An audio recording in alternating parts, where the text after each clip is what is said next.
Hi friends, இன்றைக்கி நான் red velvet cup cake பண்ண போகிறேன்.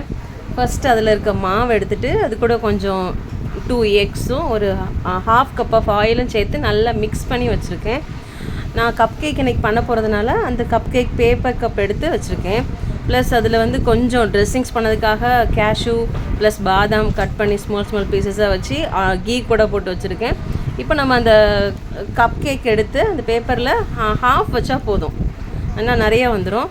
அதுக்கு முன்னாடி நம்ம அவனை ப்ரீ ஹீட் பண்ணணும். ஸோ ப்ரீ ஹீட் பண்ணிவிட்டு அதுக்குள்ளே ஒரு 300 டிகிரி செல்சியஸ் வச்சுட்டு ஒரு 10 to 15 மினிட்ஸில் கழிச்சு நீங்கள் பார்த்தீங்கன்னா கப் கேக் நல்லா அழகாக வந்துருந்துச்சு. நான் ஃபஸ்ட் டைம் பண்ணேன், நல்லா சாஃப்டாக வந்துருந்துச்சு. பிள்ளைங்களுக்கு ரொம்ப பிடிச்சிருந்து.